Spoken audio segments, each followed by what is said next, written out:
Well, welcome to the third in the series of classes on God and science.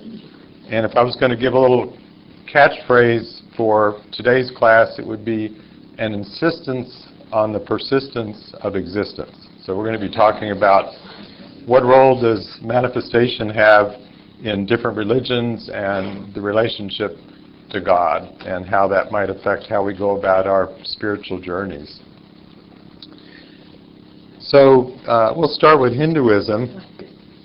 Many of you have probably heard of the term Maya, M-A-Y-A, which means illusion. And so in Hinduism, traditionally manifestation is thought of as just being the play of God. It's the dream of Vishnu, but the reality is something beyond manifestation. So the purpose is to enjoy the show, but really to find a way to get back to the source, to merge in the transcendent, which was the theme last week. Last week the highlight was what is the transcendent nature of the divine in the different traditions. And today the emphasis is going to be on the manifest.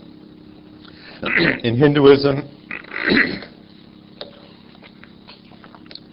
there's two key aspects of the divine. One is Purusha, which is like the divine consciousness. It's kind of like what we think of as the masculine nature of God. And then there's Prakriti.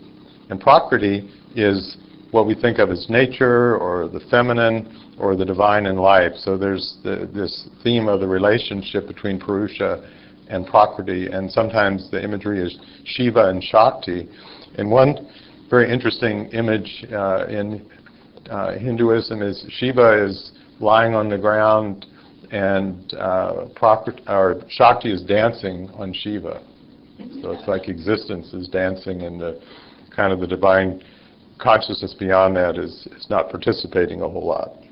I hope she's not wearing spike heels though. And is that the Shiva that's the god of destruction? Yes, that's an aspect of Shiva.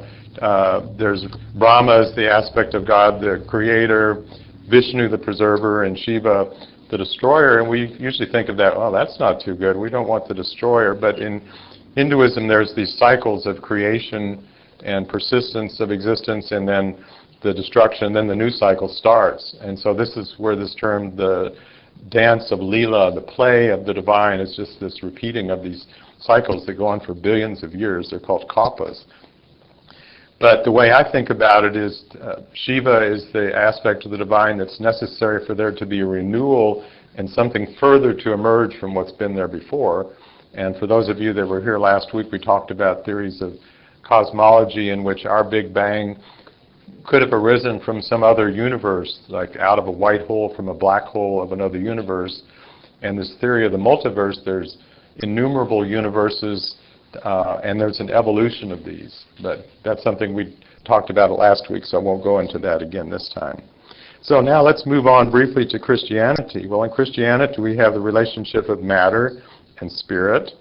And we have, in Christianity, we have the fall. There was a state of perfection, and there was the fall of man from that state of perfection, and now we're trying to get back to that original state, that state of resurrection or resurrection. In Judaism, there's this really poetic description. Originally there was just this perfect ocean of infinite light, and then the creation arose from that, but somehow the light and the creation, each of us, or physicists would say the same thing, we're made out of light. Matter is another form of energy, but in mystical Judaism, it talks about the broken shards of light, like the light all broke into pieces. Well, here were all the pieces of everything in existence, and the job of humanity is to restore the shards back to their wholeness again. At least that's one interpretation of it.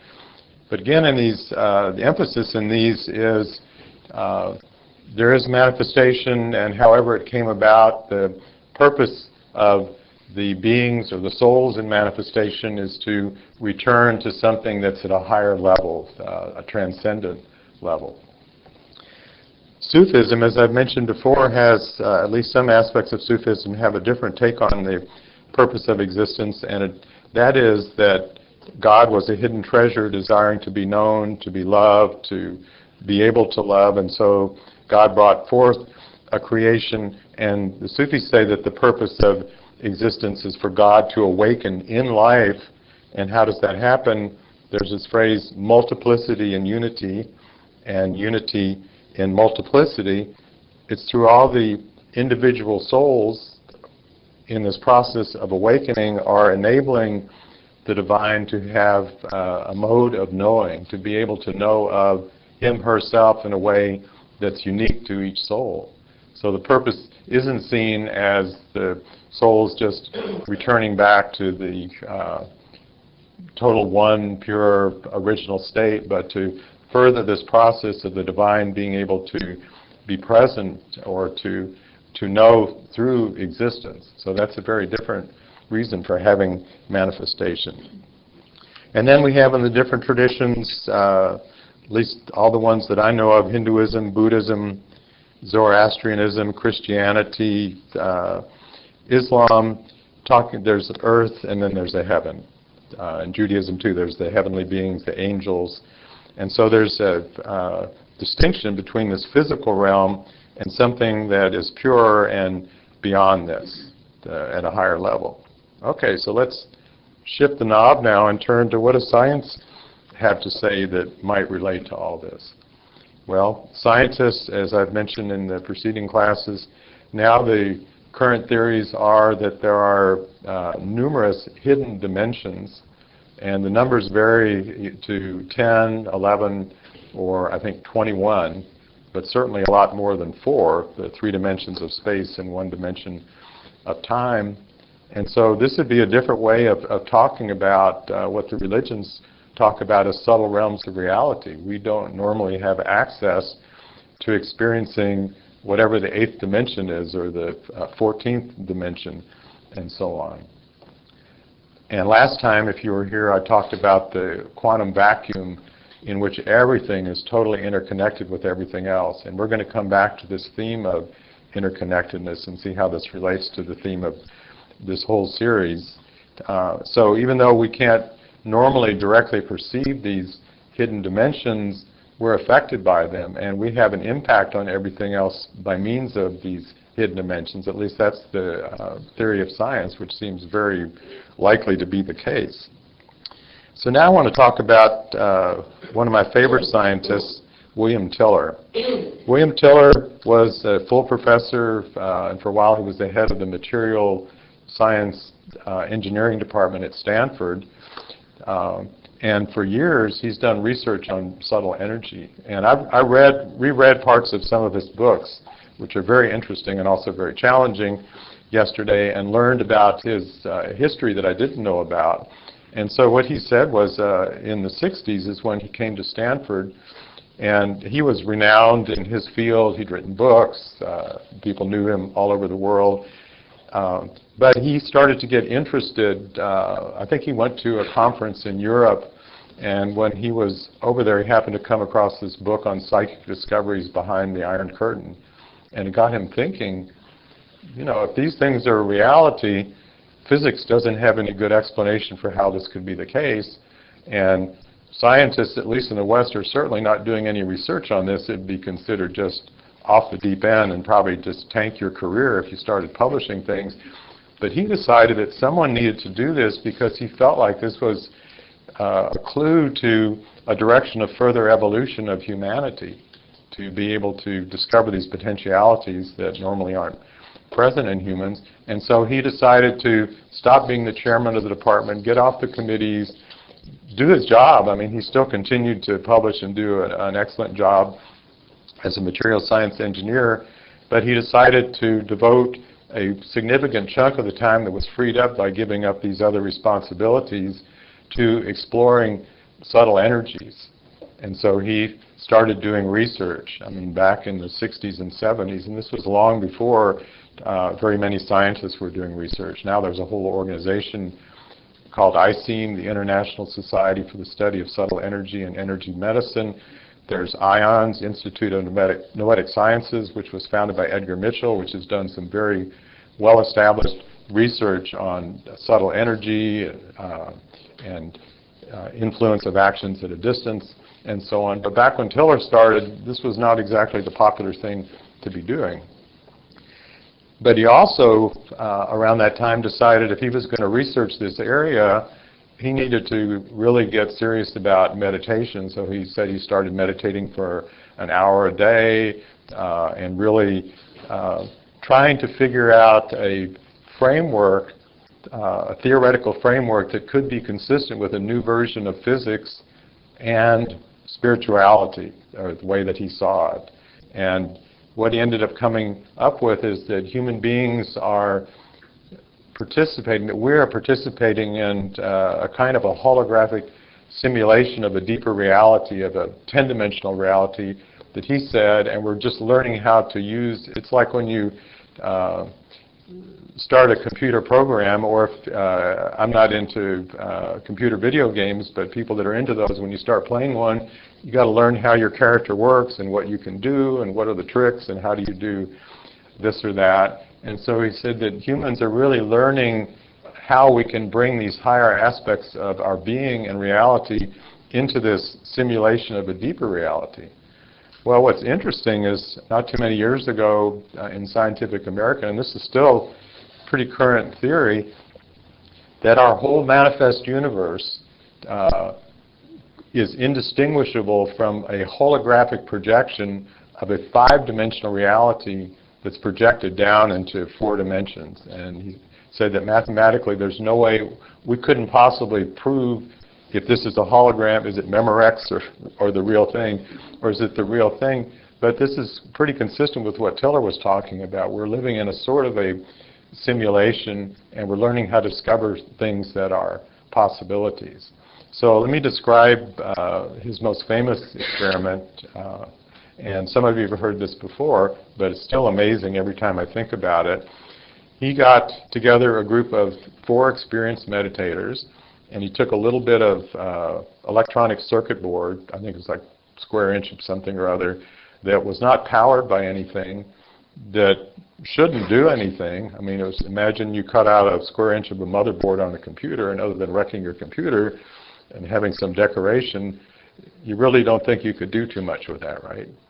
So he decided to explore whether physical matter could store intentions from human beings.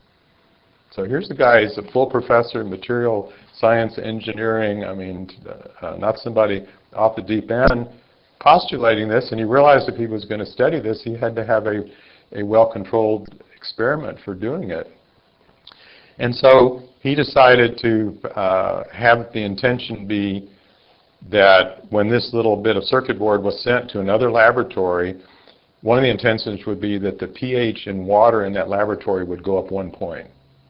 And that's a big difference. We wouldn't want to drink our water if the pH was 1 point different from close to 7. That would not be too good for us. And sure enough, they did this experiment. They would send the chip to another laboratory. The other laboratory was totally automated. There was no chance of some experimenter going, well, I'm going to tilt the results this way or that. They had a beaker of water. They had an instrument that measured the pH. They had a device that stored the pH readings over time. And they just put this little chip nearby in the room. They didn't drop it in the water or anything. But even if they had, you think, well, what's that going to do? And sure enough, over a period of time, the pH of the water went up 1 point, and it would stay that way for about 3 months, and then gradually the effect would wear off and it'd go back down again. Well, by the ordinary laws of physics, that's crazy. I mean, if you read about that in a magazine, you'd go, oh, no, somebody's just making this up. But that experiment has been done many, many times, and sure enough, it happens. And if the intention was that it would lower the pH 1 point, sure enough, that's what happened. And even more amazing, and he's got theories about how this works, he had some control laboratories that had the same setup, and they were taking data at the same time. But what happened was, in those control laboratories, which they could have been in a different country or continent even, the pH in water also went up 1 point, but not as much and not as quick. So there was somehow an effect of, in a way that everything is interconnected with everything else that even changed these other things. And even more incredible, there were some scientists that knew about Tiller's research, and they just happened to be collecting data in their laboratories. And when they looked at their data, and Tiller didn't know about them or their laboratories, the same phenomena happened. The pH would change somewhat, and it's going, what? You know, it not only changed it in the same room, but in places it could be on the other side of the world. Without the little piece of the motherboard? No, it would just sit there. I mean, it would stay, the pH would stay the same. It doesn't change. Other continents, did they have a piece of the motherboard? No, that was only in one laboratory that the little piece of the motherboard was in, but it changed it.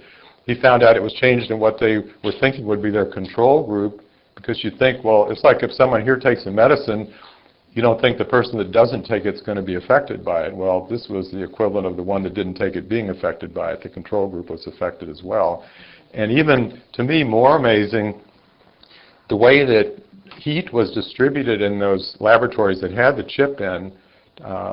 If you're familiar with entropy disorder increases, that's the second law of thermodynamics.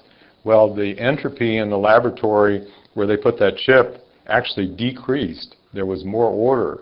And it's like, wait a minute, that's impossible. That can't happen. That's a violation of the second law of thermodynamics. Well, Tiller got these results. I mean, his first result was, well, you can store an intention, it would have the effect, and I don't think he was looking for it changing the way thermodynamics work, but once it did, he had to come up with a theory, well, how could that be the case? And so what his theory was that whenever there's a linkage from a subtle energy realm that is able to affect what he calls ordinary reality, then he called this substance, he just had to give it a name, but he called it deltrons. It's not some particle, but it's what kind of links together a subtle realm and an ordinary realm. When that happens, then there is a contribution to the laws of physics from subtle realms, and so he came up with equations for how and why this effect could take place about the entropy decreasing. And the reason why experiments that physicists have been doing for hundreds of years has never found this phenomena, well, they've only been measuring what happens in, quote, ordinary reality. There hadn't been anything about the experiment that was going to cause there to be a subtle energy effect. Well, Tiller has presented at many, many conferences, and Diane and I heard him at this ICEAM conference that we presented at back in the mid-90s, and he was talking about how he was on a panel discussion with some very well-known physicists, and he was a well-known scientist too, and he presented his research, and the physicist sitting next to him, after he heard what Tiller was saying about subtle energy, turns to Tiller and said, even if what you're saying is true, I don't believe it. So, I mean, this is the case of why it's so hard for there to be paradigm shifts in science and thought in general. Is there such a resistance because everybody takes it as a dogma that this is the way that things are, so anything that's an anomaly that contradicts that, well, how do you deal with that? Well, it was a badly done experiment. They're falsifying their data. You know, I don't know what this person's trying to do, but it can't possibly be real, so we don't even want to consider that being a possibility, because if what they're saying is real, it really upsets the apple cart. Then all of our beliefs, our whole career, tenured careers and grants in physics, what we've said is the gospel isn't. Then we're going to have to come up with something different. And people don't like there to be change. You know, if you're used to doing things in a certain way and you're well known for doing it and you can teach it and whatever, it's a threat. It generates anxiety, and it's much easier just to think that it's not true. You had a question. Yeah, has he done other experiments? Oh, I mean, many experiments. He's done experiments on living cells where there's been effects. I didn't bring descriptions, but he's done experiments with many, many different kinds of things with subtle energy effects. Maybe he's creating global warming or something. No, actually this would be the antidote to that. But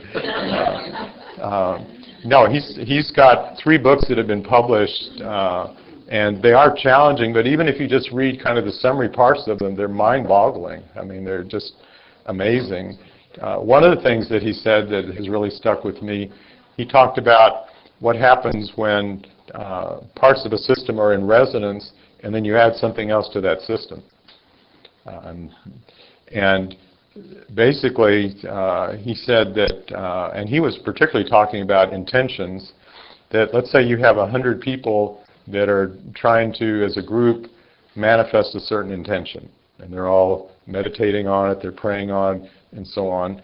And you have one more person that comes and joins along. What would you think would be the added contribution to the intentional energy of that group? Well, you think, well, that's nice. It's going to be the equivalent of 100th more because there's one more person, right? Well, the mathematics of it is that it would make as much difference as 200 more people working separately. It's the number of people in the group times 2 per additional person. Now, if you have 1 million people trying to work for a certain intention and you have one more joining in, then their additional contribution is going to be 2 million times that of any individual in the group. I mean, that's how much the intentional energy of the group would increase. There's been research on, and some of this I've alluded to before, so I'll just go into it briefly, on the effects of events in which there's a mass alignment of people tuned into the same thing. It could be the Super Bowl, it could be the Oscars, it could be 9/11, and they have these little random number generator devices that just record data, and they analyze them. And they found out that during things such as the Super Bowl, for instance, the random number generators deviate significantly from randomness because you have so many, you have probably the Super Bowl, I'm guessing maybe 1 billion people watching around the world, all tuned into the same thing, and that effect is actually changing this physical device. It's changing the output. So during that time. And they went back, they had these random number generators going for a long time, even before 9/11, but they went back and looked at the data on the day of 9/11, and many, many hours before the event took place, the random number generators jumped significantly from randomness.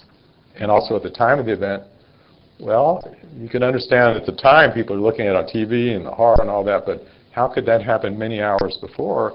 And he said there was some unconscious effect throughout humanity. I guess the Star Wars version, there was going to be a ripple in the force that was affecting these instruments before they even happened, the event even happened. Yes? So if you add a Joe Blow, anybody person to this group versus an intentional meditator, does that make a difference? Well, yes. In fact, that's a very good question. There's an experiment that's been done on the two-slit experiment, which is a famous experiment in physics, where you put like photons one at a time through a single slit, and you record where they hit on a screen behind it. And if it's just one, you get kind of a diffuse, like a flashlight being spread out. But if you have two slits, even though you're doing it one photon at a time, you have bands of light. Somehow it seems like the photon is interfering with itself. And if there's an observation of the measurement, even they can observe what is happening after the photon goes through the slit. They can close the slit before it gets to the other one. But if someone observes it through a measurement like that, it changes the outcome. Okay, that's been well established. There's different theories about that. So the Institute of Noetic Sciences did an experiment. You can look on their site, you can read the article, a link to it, where they had experienced meditators at a distance from the physics lab saying, we want you to concentrate on this lab and imagine that you're there watching it. And it caused the same effect as if the experimenter was observing the outcome.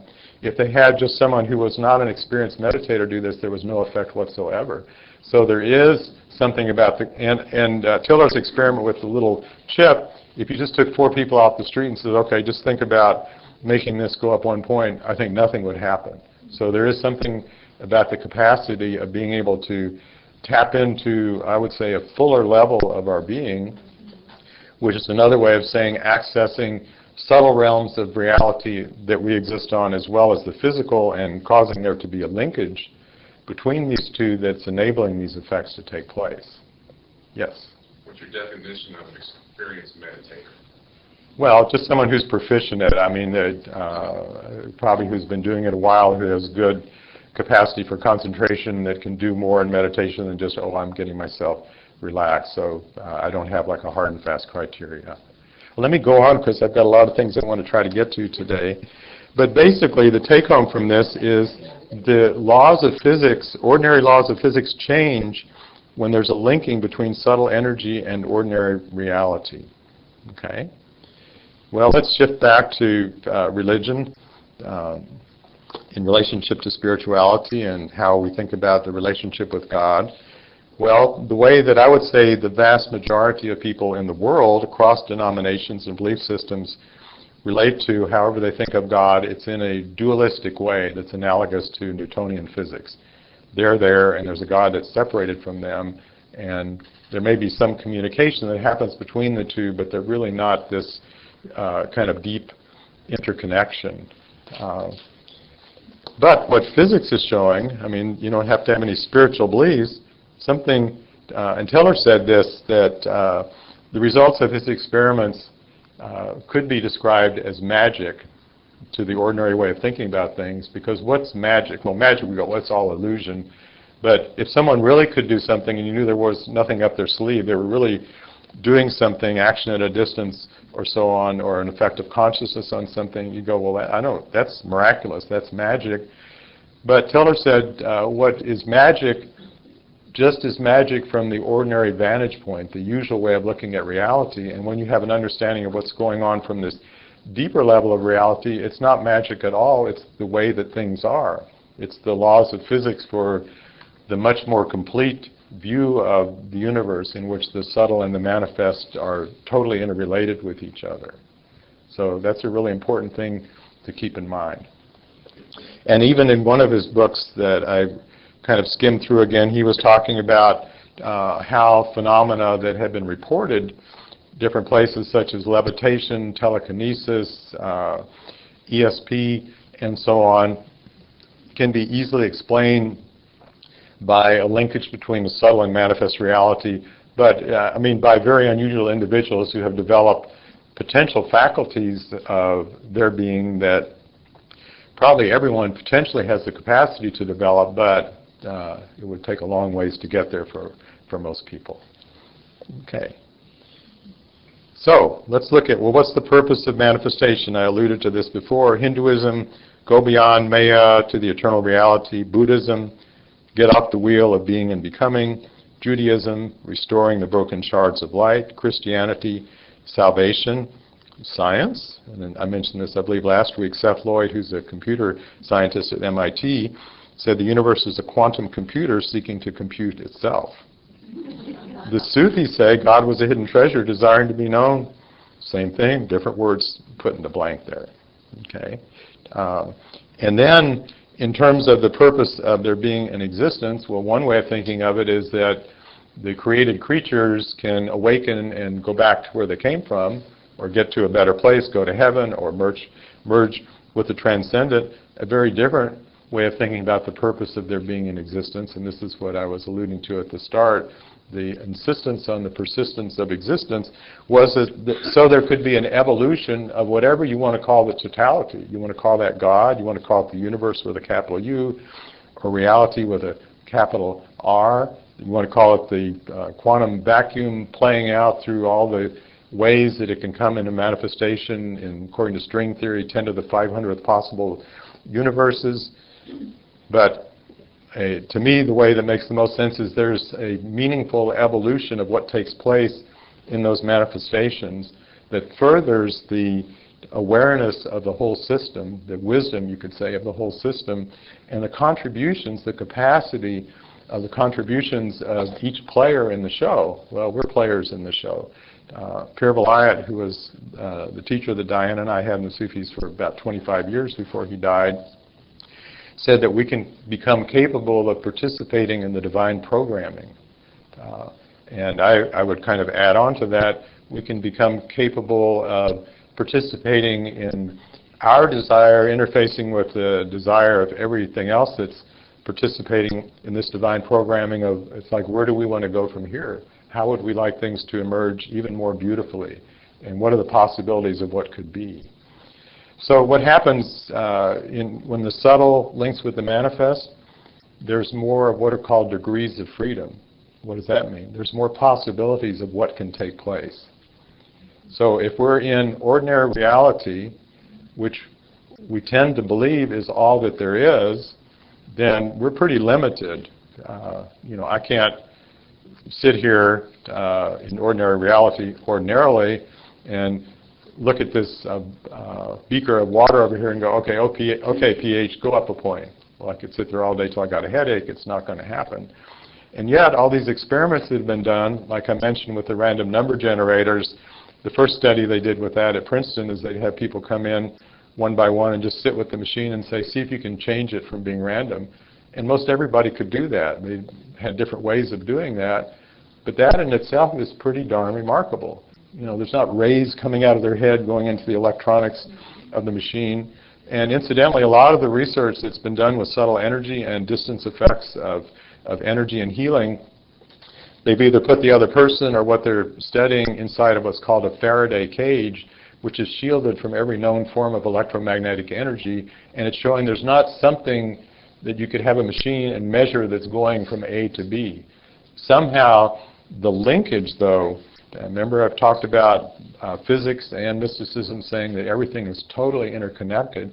Somehow in that place of linkage, whether you want to call it the zero-point field or the quantum vacuum of physics, or in Sufism there's a term, nakoja abad, which means the place that is no place. But it's actually what I call Grand Central Station. It's where everything is meeting with everything else, and it's why it's an explanation or a way of understanding how and why things can change dramatically and instantaneously at a distance. They're not going from here to there.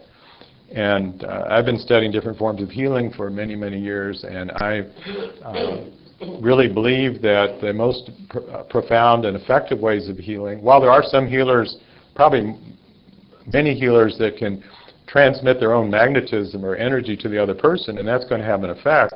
That effect is usually transitory, and it's usually at the expense of the one doing the healing because they're draining off some of their own energy.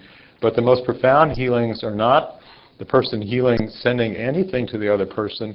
They're coming into a place of, we call it in what Diane and I have been working on for a long time, the Gabrielite work, a meeting place, a place of interconnectedness in which the person healing still has their identity and the one receiving the healing still has their identity, but because they're in this kind of permeable place of circulation, that it enables the person receiving the healing to open up to a more subtle level of their own being where exactly what they are needing is available to them.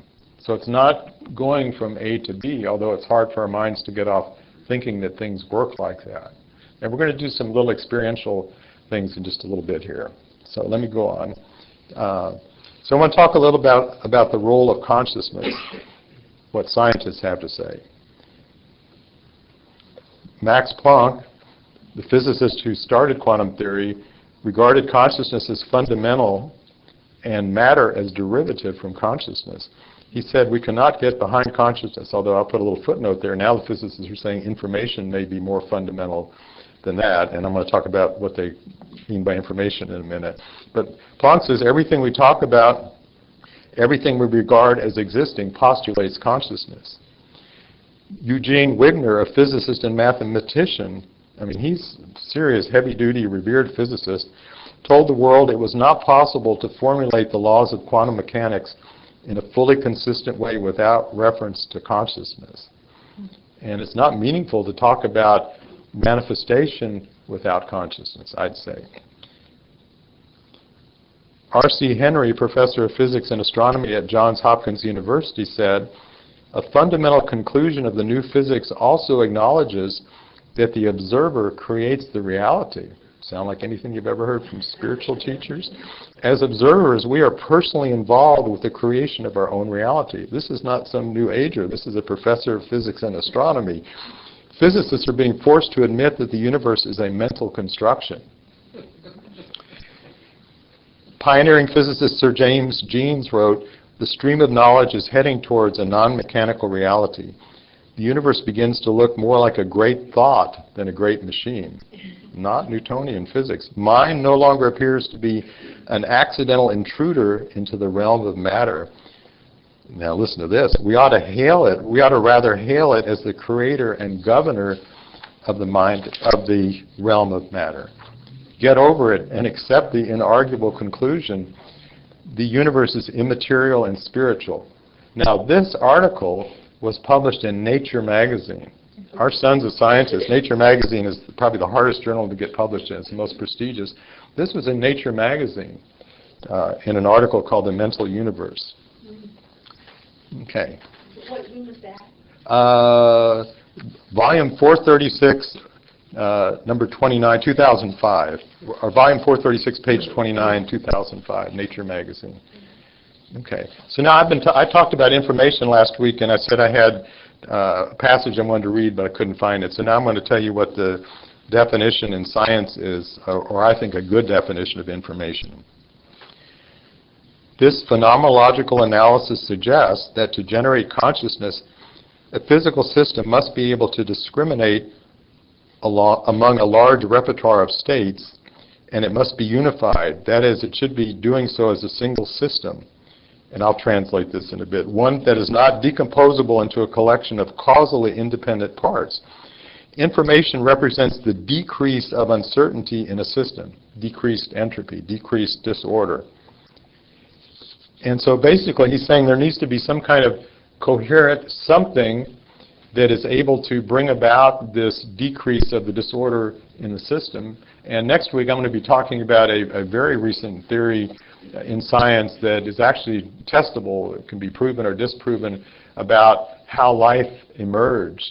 And it's based on a principle that his theory was life emerged by whenever there's kind of joined together systems, whether they're non-material or material living or non-living, the force moves towards them wanting to organize in a way that can release more heat into the environment.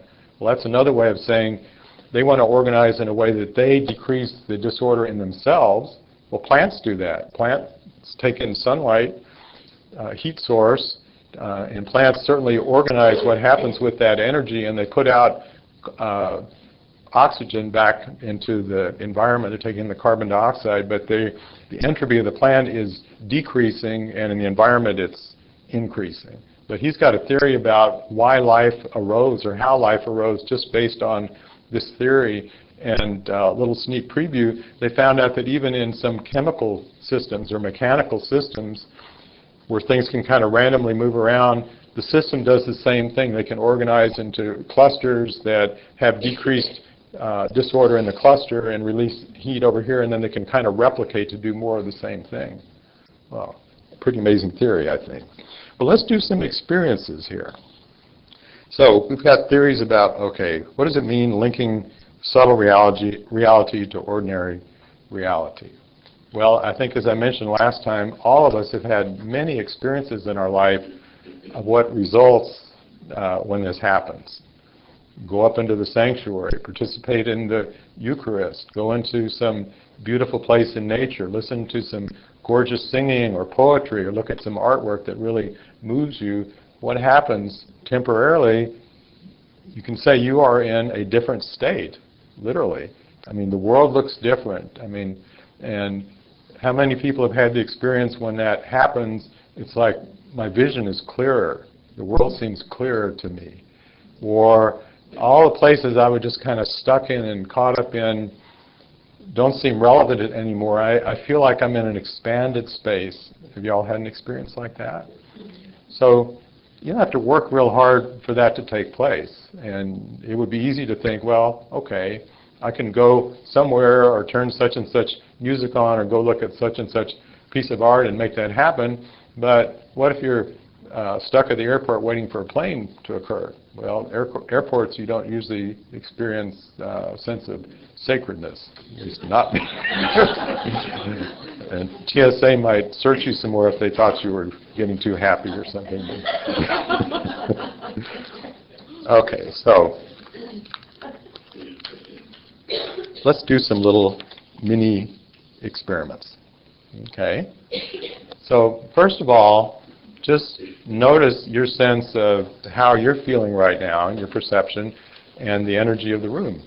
And it's nice. I mean, this room, lots of good things have taken place, and probably if we had a little random number generator, because everybody is focused on the same thing, even though this is social media day right now, you're probably not sending texts. Or if you are, you're doing it subtly, so thank you. But we're focused on a similar intention, and so that's already bringing about some change. But let's see if we can turn things up a bit. So I want you to close your eyes.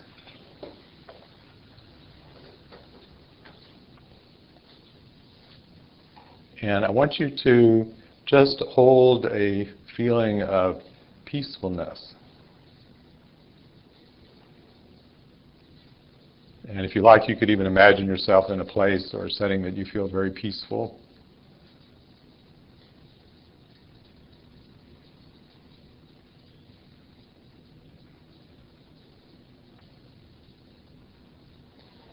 And now experience yourself as a part of this collection of wonderful souls that's sitting here in this room. And all of us right now are holding on to an intention and a desire to experience peacefulness. And so now allow your sense of yourself to expand beyond just your physical body and your usual thoughts and emotions. And take it as a given if you believe what the scientists have been saying, that our beings are interconnected with everything at a distance and even having an effect across time. So if that's the case, instead of thinking like the person healing trying to send something out to the other person, you're allowing yourself just to enter a condition of peacefulness and feel that that peacefulness is permeating the vastness of what your being really is.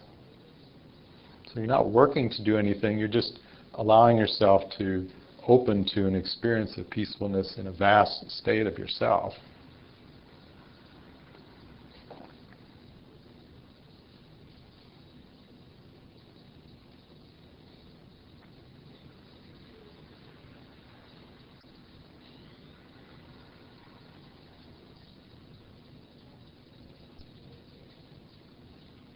And now out of, you could say, a condition of generosity of your own being, you're allowing this peacefulness to be experienced, received by everything throughout, let's say, just the world right now. And you're not trying to send it to a place, you're just allowing it to be available. You're making the peacefulness of the vastness of your being now available. And because we're joined in common intention with this, then the power of this intention becomes much greater. And realize how many other people there must be in the world at this moment meditating on peace or praying on peace. And even feeling a connection with beings of the past that are praying for peace in the future. And then awakened beings in the future, realizing that the effects of what they do extend across time and space, and so they're making available the peacefulness that they're focusing on to us right now, not just to us, but the whole world that we're in. So now there's this joining across time and space of this making available of peace. The Buddhists have a beautiful prayer for doing things like this, and this one would be, with the thought of peace, let me encompass the world, and that may that peace, increasing without limit, encompass the whole universe up to its confine, making it available to all beings.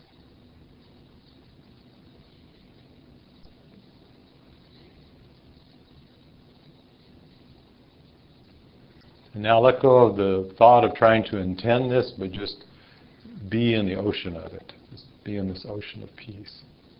And allow yourself to be a partaker or a recipient of this peace.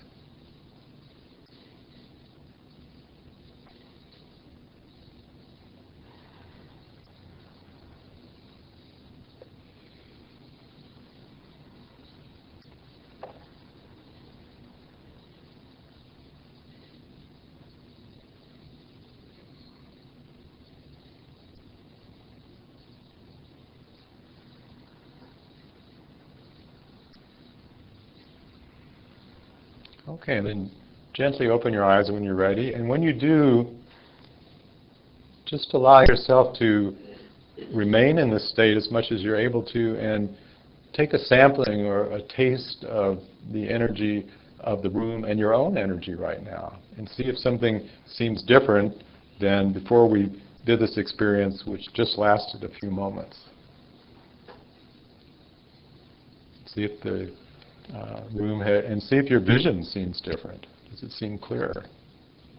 And does your sense of yourself seem more expansive? In other words, even though you know that this is your body, the feeling is that you go way beyond this, and this is just kind of your means Pierre Belite would call your spacesuit for experiencing the conditions of planet Earth. But you're much more than this. This is just we have to have something where we can send out words and listen to words and look at beautiful faces and so on, but in no way does it limit who we actually are. So let's take a few moments now. Would anybody like to share if anything seemed different after this experience for you or in the room?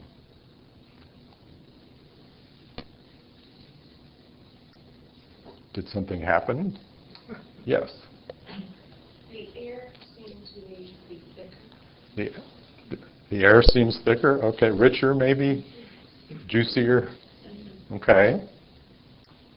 I felt like we were all underwater and in the same water. You felt like we're all underwater in the same water? And actually that's a wonderful way of describing that. I mean, we all exist in an ocean of, we could say, pure spirit or pure intelligence, and we're like the fish that asks the other fish, what is water? And because it's so much a part of what we're in, we can't step outside of it to take a look at it. But what's really interesting and what wonderful scientists like Tiller have realized is not only you can't step outside of it, but it's possible to do experiments based on the relationship of the reality that you're already in to have a deeper understanding of what this richer reality really is all about. Anybody else? I had the same water experience, but not. First I thought I was floating in water, but then I was floating under the water. Okay, another water kind of experience. But does it seem to anyone that the energy of the room seems a little different? It does to me standing up here. I mean, it seems much clearer. Not that it was particularly fuzzy before, but, well, I'll give a good example. Diane recently gave me for my birthday these really good binoculars for bird watching, and they've got these real high definition lenses and everything. And when I look through them, it's like reality seems even clearer than it does if I was looking at something close by. It's like if you see a ultra high resolution TV picture, things seem even sharper. So that's my perception now of how things appear to be with this group here, that we can have an impact on things. And one of the things that Tiller said that I just would have said amen many times to him if he was giving a talk and saying this. He was talking about when more and more humans awaken their capacity to function from the fullness of what their beings really are, then things will become possible. And I've been saying something like this for years and years. Solutions to problems that now seem impossible, like there's no solution. What's the solution to global warming and conflicts and this and that? But when enough beings get to this evolved state of awakening, then they're going to become new possibilities for changes to take place that seem to be impossible from the way that things are right now. But one very good realization to have is that the way that things are right now, and perhaps have been throughout history, isn't carved in stone, for that's the way that things will or have to always be. And that's a very hard trap for us to pull ourselves out of. I'll talk a little bit about time here, since I have a little bit of time left. We perceive time as being continuous, right? You think of like it's just moving like this. Like we just got a new clock for our sunroom because I didn't like the old one because it went, which is okay, but if you're trying to meditate, it's kind of distracting. So I got a new clock that has a second hand, but it moves smoothly and doesn't make any noise. Well, that would be how we tend to perceive time. It's just smoothly moving. Well, what the physicists have shown is that there's a fundamental unit of time. It's called the Planck unit of time. It's 10 to the minus 44th of a second. Pretty quick, right? And beyond that, you can't talk about there being any smaller amount of time because of the uncertainty principle. Things would just get blurred together. So time is not continuous. There's like these discrete 10 to the minus 44 second unit and then the next one and the next one. The Sufis say that there's a new creation born at every second. Well, I think they must have anticipated what the physicists say, because they were basically saying the same thing, that existence, it's like when we go to the movies. We see the movie as being continuous, and we would not like to go to a movie that was like the old Super 8, frames jumping around. It's smooth, but it's because the frames are going at least 30 frames per second, which to our eyes we can't distinguish the individual ones. It seems to be a continuity. Well, time is like that for us. We perceive time as being continuous, but really it's not. And in some mystical traditions, they talk about the in-breath and the out-breath of God. And it's saying that on the out-breath, God creates all of existence. On the in-breath, it's all withdrawn back to the source. And then there's the next out-breath. But the Sufis say this takes place at every instant. But we're not conscious of the in-between time because it's so rapid. So the world is not the way that we think it is. But what we tend to do is we have very good, till we're talking about the hologram, we all have very good simulators built into our brains that create the illusion that there's a continuity in everything. In fact, we think that you hit yourself, you instantly have an experience of it. Well, actually, there's a delay for the time it takes that signal to get to your brain, and you don't experience it until after it's already happened, but our brains have compensated for that, so we think that we're experiencing things as they happen. We're actually on instant replay all the time, and our brains are creating this visual and auditory and kinesthetic model of what our sensory input has brought to us. Well, okay, but the problem with this simulator, and we can call the simulator of our thinking, is that our thinking presumes as a fundamental belief that we don't even look at because it's so fundamental, that what's going to happen next is just going to be more of the same of what's happened before, possibly with some little differences that I can put in the mix or somebody else can put in the mix. Well, the Sufis have this wonderful saying. One Sufi that lived hundreds of years ago, he said, "Oh man, if you but knew that you are free, it's your thought of captivity that keeps you in chains." And they say, and the Buddhists say too, there's the sword of prajna, that at any instant could cut us free from all the ways that we're stuck. But because we're not only caught into our individual habitual projections and more of the same, guess what? I talked about the power of a group with the same focus. Well, when you have pretty much of the world with the same way of seeing reality in a dualistic way, it takes a lot of doing to pull yourself out of that conditioned illusion. Do you follow what I'm saying? And that's what awakening means. Awakening means, I would say a simple definition, experiencing existence as the way that it really is and is becoming, as opposed to the projected assumptions and the repeated ways of experiencing things that have been in the past.